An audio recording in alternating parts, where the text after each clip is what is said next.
کو بھلا دیا الذی خلقک فسواک فعدلک، کہ جس نے تجھے ٹھیک ٹھاک بنایا، جس نے تجھے استوار بنایا۔ کبھی تو ان کو تو دیکھتا کہ جن کو میں نے عقل نہیں دی یا دے کر چھین لی، تجھے ایسا بھی تو کر سکتا تھا، لیکن میں نے تجھے استوار بنایا، تو پھر کیا وجہ ہوئی کہ تو نے اپنے رب کو بھلا دیا؟ درود پڑھیں محمد و آل محمد۔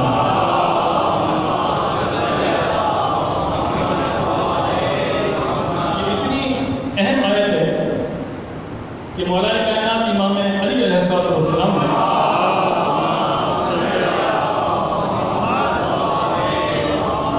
خطبہ نمبر 220 میں اسی آیت کو سرنامہ کلام قرار دیا، یعنی قرآن نے بھی یہ انسان سے سوال کیا اور ناطق قرآن نے بھی یہ سوال کیا، اور خطبہ نمبر 220 میں مولا کائنات نے نعت البلاغہ میں فرمایا یا ایھا الانسان ما غرک بربک الکریم، اور پھر وہاں پر تشریح اور تفسیر کرنے والوں نے ربک الکریم پر بڑی گفتگو کی کہ رب اور وہ بھی کریم رب، کہ اس کریم رب کو جو انتظار میں رہتا ہے کہ انسان اس کی طرف متوجہ تو ہو۔ کون سی چیز مولا کائنات فرماتے ہیں، قرآن فرماتا ہے دونوں ناطق اور سامع، کہ کس چیز نے تجھے غافل کر دیا؟ یہ سوال ہے انسان سے، ہم سب سے سوال ہے، کس چیز نے فریب میں مبتلا کر دیا؟ کتنی چیزیں کریم ہیں، چلیے آگے بڑھتے ہیں، کتنی چیزیں کریم ہیں۔ قرآن کو اگر ہم مریض خاطر رکھیں اور سنت کو مریض خاطر رکھیں، ایک رب کریم ہے، رب کریم ہے، اس آیت سے بات ہے رب کریم، رب کریم ہے۔ کرام الکاتبین، ملائک ساتھ رہتے ہیں انسان کے، لفظ ہی کرام ہے، کرم سے، کرام الکاتبین کریم ہے۔ رسول کریم قرآن کہہ رہا ہے، یعنی رسول کریم ہے، رسالت منصب ہے، اور منصب الہی پر جو ہوگا وہ کریم ہے۔ اگر ویسا خبر کر رہے ہیں تھوڑا سا بولتے رہے گا میرے ساتھ، جی یعنی منصب رسالت رسول کریم، جو بھی الہی منصب پر ہوگا وہ کریم، رب کریم، کرام الکاتبین کریم، جی رسول کریم۔ پھر قرآن نے خود کہا انہ لقرآن کریم، قرآن کریم ہے۔ والدین کریم ہے، یعنی خدا سے بات چلی ہے والدین تک آ رہی ہے، یعنی اللہ سے اور والدین تک یہ سب سلسلہ کریم ہے۔ صرف ان کے کرم کی طرف توجہ کی ضرورت ہے اگر کوئی کر سکے۔ جی آگے جناب رب کریم، وہ کریم ہے، اتنا کریم ہے کہ وہ معاف کرنا چاہتا ہے، انسان رخ نہیں کرتا۔ وہ کریم عزت دینا چاہتا ہے، توقیر دینا چاہتا ہے، انسان بدکاری کی طرف چلے جاتا ہے۔ وہ سرخرو کرنا چاہتا ہے، یہ سر کو چھپانا شروع کرتا ہے۔ وہ حاجتوں کو پورا کرنا چاہتا ہے، یہ انسان طلب نہیں کرنا چاہتا۔ وہ اتنا رب کریم ہے، کرام الکاتبین یہ کریم ہے۔ تھوڑا حضور ایک میرے ساتھ بیٹھے تاکہ آگے بڑھ سکیں۔ کرام الکاتبین کریم، دیکھیں روایت آپ کے سامنے موجود ہے کہ فرشتے، یہ چھوٹے بچوں کے ساتھ فرشتے ہوتے ہیں جو بالکل کمسین ہوتے ہیں، بزرگوں سے بھی سنا ہوگا آپ لوگوں نے، بزرگان کی تشریف فرمایا، ان کے ساتھ فرشتے ہوتے ہیں۔ ان فرشتوں کو روایت میں کریم کہا گیا ہے، یعنی بچہ نہ گناہ گار ہے، نہ بھی اس نے کوئی ثواب کا کام کیا ہے، لیکن اس کا کرم، اور یہ کرام الکاتبین کتابت کرنے والے کا کرام، کرم کرنے والے، اور جو بچوں کے ساتھ ہیں، یعنی جب گرتا ہے تو اس کو سنبھالتے ہیں۔ یہ کس نے حکم دیا ہے؟ اس نے دیا ہے جو رب کریم ہے، ورنہ اتنے چھوٹے بچے جی کرام الکاتبین یہ لکھتے ہیں، ہمارے ساتھ رہتے ہیں، ایسا ہے کہ نہیں؟ گناہ کرتے ہیں، گناہ لکھتے ہیں، جتنی ان کی ذمہ داری لگائی گئی ہے، ثواب کرتے ہیں تو ثواب لکھتے ہیں۔ آپ نے پڑھا ثواب لکھا، سب نے سنا ثواب لکھا، مل کر ثواب پہنچا مرحوما کے لیے، یہ ہمارے لیے نعمت نہیں ہے تو اور کیا ہے؟ یہ نعمت نہیں ہے تو اور کیا ہے؟ اسی سے ہمارے لیے برکتیں بھی یہیں سے ملتی ہیں. تو یہ کتنے قریب ہے، یہ فرض کتنا قریب ہوگا. کرام الکاتبین، یہ جو لکھنے والے ہیں، میری بات ذہن میں آ گئی جناب کی بات بزرگوں کی یقیناً سنی ہوئی ہے، مشہور ہے، مجھے سب نے سنی ہو. میں تھوڑا سا ایک عرض کرتا چلوں کہ یہ لکھنے والے، گناہ لکھنے والا گناہ لکھتے ہیں، ثواب لکھنے والے ثواب لکھتے ہیں، مشہور بات ہے. لیکن آ رہی ہے عرض کرتا چلوں، مربوط ہے میرے موضوع سے، کرام الکاتبین.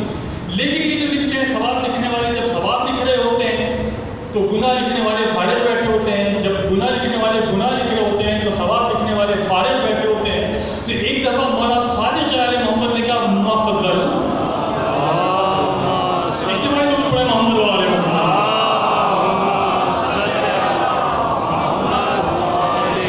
لیکن سب کریموں کو سمجھنے کی ضرورت ہے جناب، کیسے کیسے راستے دے رہے ہیں. ایک دفعہ مولانا صادق نے فرمایا اے مفضل، یہی تذکرہ تھا کرام الکاتبین کا کہ گناہ لکھنے والے گناہ لکھتے ہیں، ثواب لکھنے والے ثواب لکھتے ہیں. جب ثواب لکھنے والے ثواب لکھ رہے ہوتے ہیں تو گناہ لکھنے والے فارغ ہوتے ہیں. جب یہ لکھ رہے ہوتے ہیں یہ فارغ ہوتے ہیں.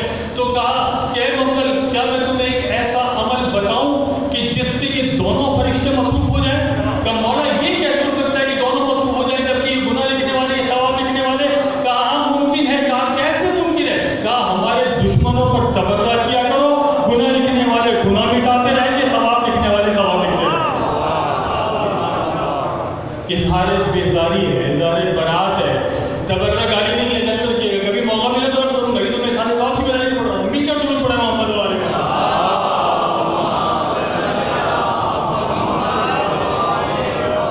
یہ کرام الکاتبین رسول کریم ہے، ساری سیرت دیکھ لیجیے جناب جی. اور جو میں نے کہا کہ رسالت، اچھا منصب امامت، یعنی یہ 14 کریم ہے. اگر شک نہیں ہے تو بتائیے کریم ہے کہ نہیں ہے؟ اگر نہیں تو چلتے ہیں تھوڑا سا کربلا میں شب عاشور کیسے گزاری ہوں میں بات نہیں کر رہے. لیکن صبح عاشور جب وہ تیار ہونے لگے تو غلام آگے بڑھا، کہا سرکار کہاں کا ارادہ ہے؟ کہا حسین کی طرف. کہا کیوں؟ کہا یہ جو خیموں سے بچوں کی آوازیں آ رہی ہیں، مسائل نہیں پڑھ رہا میں کریموں کی بات کر رہا ہوں. یہ جو آوازیں آ رہی ہیں سنو، کہاں آتش کی آواز آ رہی ہے. کہا یہ مجھ سے برداشت نہیں ہو رہی. کیوں؟ کہا اس لیے کہ یہ رسول کا نواسا ہے، یہ زہرا کا لفظ ذکر ہے، یہ ان کی اولاد ہے. کہا اب غلام نے کہا کہ سرکار آپ جو یہاں جا رہے ہیں حسین ابن علی کو اور ان سب اولاد کو یہاں تک لانے کا سبب آپ نہیں بنے؟ کہا میں بنا ہوں. کہا پھر کس منہ سے، میں اپنے الفاظ ادا کر رہا ہوں جو مفہوم ہے، کہا پھر کس منہ سے وہاں جا رہے ہیں؟ تو حضور نے ایک ہی جو جملہ کہا تھا، میں حسین کو جانتا ہوں اور کریم ابن کریم. درود پڑھیں محمد والے.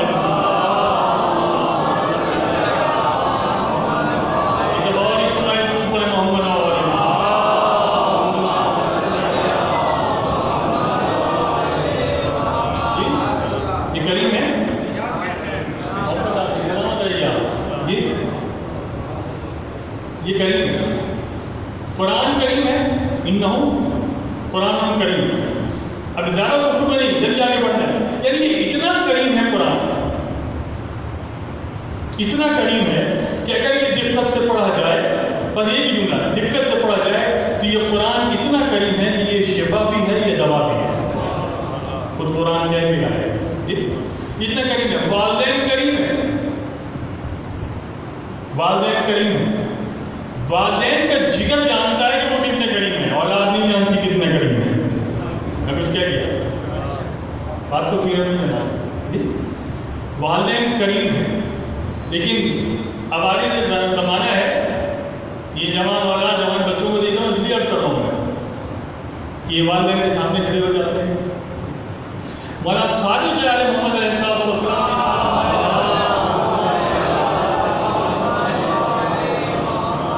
سارے سوال کی مجلس میں تھوڑا سا ہاں کر دینا بہت ضروری ہوتا ہے جی. مولانا صادق علیہ محمد فرماتے ہیں یہ دو وہ آنکھیں ہیں جو چہرے پر ہیں، جو ظاہر کو دیکھتی ہیں. پھر مولانا فرماتے ہیں دو وہ آنکھیں ہیں جو باطن میں ہیں، جو ظاہر کی حقیقت کو دیکھتی ہیں. یہ کریموں کا بیان ہے نا محمد عابد جی، یہ کریموں کا بیان ہے. ظاہر میں جو چہرے پر ہے وہ ظاہر کو دیکھتی ہے، جو باطن میں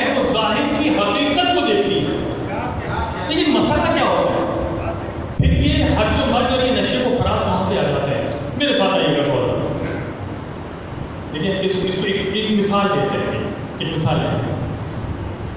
میں گھر پر ٹیلی ویژن دیکھ رہا تھا, میرے ساتھ آئیے, میں گھر پر ٹیلی ویژن دیکھ رہا تھا, بچے بھی تھے جی.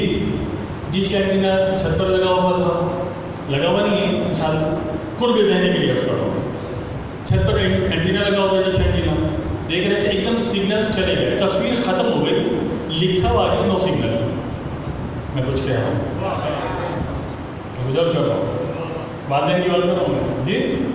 ایک دم سگنل چلے گئے, بھائی کیا ہوا, بلایا گیا مستری کو, آگے اوپر چڑھے, جناب وہ ہوا بہت تیز تھی, ڈش اینٹینا گر گیا, اس کی فریکوینسی آؤٹ ہو گئی. اچھا صحیح کیا اور وہ ٹی وی چلی, ہم نے کہا صحیح ہو گیا. اس سے کیا نتیجہ نکلا؟ چھوٹی سی مثال ہے, اس سے نتیجہ کیا نکلا؟ اس سے نتیجہ یہ نکلا کہ جناب جہاں سے دیکھیں ایک فریکوینسی ہوتی ہے بھیجنے والی, آسان ایک فریکوینسی بھیجنے والی, ایک یہ ریسیونگ سسٹم, جیسے آپ آؤٹ گوئنگ انکمنگ کہتے ہیں, ٹھیک ہے, ایک یہ ریسیونگ سسٹم ہوتا ہے. ان دونوں کی فریکوینسی جب میچ کرتی ہے تو پھر نتیجہ سامنے آتا ہے. میں کچھ عرض کر رہا ہوں, جب نتیجہ سامنے آتا ہے, یعنی یہ جو ڈش خراب ہوا, یہاں نو سگنلس لکھا گیا اور نتیجہ زیرو ہو گیا, خراب ہو گئی صورت جی. وہاں سے جو مرکز تھا اس سے تو یہ فریکوینسی اپنی لہروں کو بھیج رہی تھی, لیکن جو عوارض آئے, جو آندھی آئی یا تیز ہوا آئی, اس نے یہاں کی فریکوینسی کو ڈسٹرب کر دیا. یعنی یہاں تک تصویر آ رہی تھی, مجھے نہیں مل رہی تھی, اس لیے کہ میری فریکوینسی آؤٹ ہو گئی تھی. وہ اتنے کریم ہیں کہ ان کی کرامتوں میں کوئی بھی شک نہیں ہے, ان کی کرامتیں ہم تک پہنچ رہی ہیں. شاید ہماری فریکوینسی آؤٹ ہو چکی ہے, شاید ہماری فریکوینسی آؤٹ ہو چکی ہے. جب ہماری فریکوینسی جب میچ نہیں ہوگی, وہاں سے نہیں ہے, وہ کریم ہے. میں پہلے عرض کر چکا, وہ تو تلاش کرتا ہے کہ میں کسی طرح اپنے بندے کو معاف کروں, بندہ رخ نہیں کرتا, اس کی رحمتیں تو چل رہی ہیں. ہماری جب انسان کی فریکوینسی جب یہ ڈسٹرب ہو جائے اور وہ ریسیونگ سسٹم اس کا ڈسٹرب ہو جائے, تو پھر بزرگ کی بزرگی نظر نہیں آتی, پھر باپ کی شفقت نظر نہیں آتی, ماں کی ممتا نظر نہیں آتی, بھائی کی ہمدردی نظر نہیں آتی, بہن کا پیار نظر نہیں آتا. کیوں؟ اس لیے کہ فریکوینسی آؤٹ ہو گئی. پھر یہاں پر قرآن کہتا ہے ماں غرک بربک الکریم, اے انسان کس چیز نے تجھے فریب دیا کہ تو نے اپنے رب کو بھلا دیا. یعنی یہ جتنے بھی کریں گے, دور پڑے محمد والے محمد,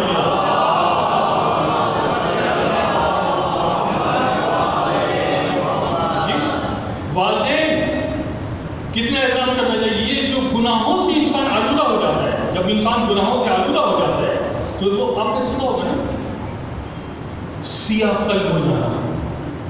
تھوڑا کیجیے, سنا ہے, دل سیاہ ہو جانا. اور اگر فرمان کی یہ گناہ کرتا ہے, دبا پڑ جاتا ہے, یہ ساری چیزیں ہیں, یہ تم سنی بھی بات ہے, پہلے اتنا خاموش کیوں ہے غلط, تو وہ سیاہ قلب ہو جاتا ہے. دیکھیں قلب یعنی قلب, ایک تو ہمارے یہاں بڑے مسائل ہیں, بہت ساری چیزوں کے بڑے مسائل ہیں. اگر کہیں کہ نور کی تعریف کرو تو کہتے ہیں یہ نور نہیں کی تعریف یہ نہیں, یہ تو بتا جی. قلب سے مراد کیا ہے؟ قلب بالکل, کیونکہ یہ موضوع نہیں ہے میرا, لیکن مرکز احساسات ہے قلب. یہ دھڑکتا ہوا نہیں, یہ پمپنگ کرتا ہوا نہیں, مرکز احساس ہے قلب. اس لیے مولانا نے فرمایا القلب حرم اللہ, یہ قلب جو ہے حرم خدا ہے. یہ قلب جو ہے حرم خدا ہے. اس کو کیسا ہونا چاہیے؟ جب انسان گناہ سے آلودہ ہو جاتا ہے, پھر وہ دوسری جو بھی کرامتیں ہیں ان کو یہ محسوس ہی نہیں کرتا.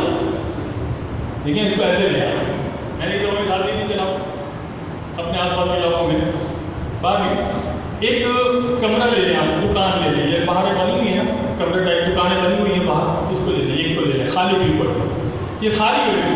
میں بھی کر رہا ہوں, تھوڑا سا حضوری میرے ساتھ ہے, ٹائم بہت ہے میرے پاس ایک دفعہ. یہ کمرہ خالی ہے, آپ نے اس کمرے میں ٹیبل کرسی ڈالی اور چاروں طرف کتابیں لگا دی, لوگ آئے بیٹھے پڑھا. یہ کمرہ جو خالی تھا یہ کیا بن گیا؟ تھوڑا بولے, تھوڑا بولے, نعرے نہیں لگوا رہا ہوں سیاسی لوگوں کی طرح, لیکن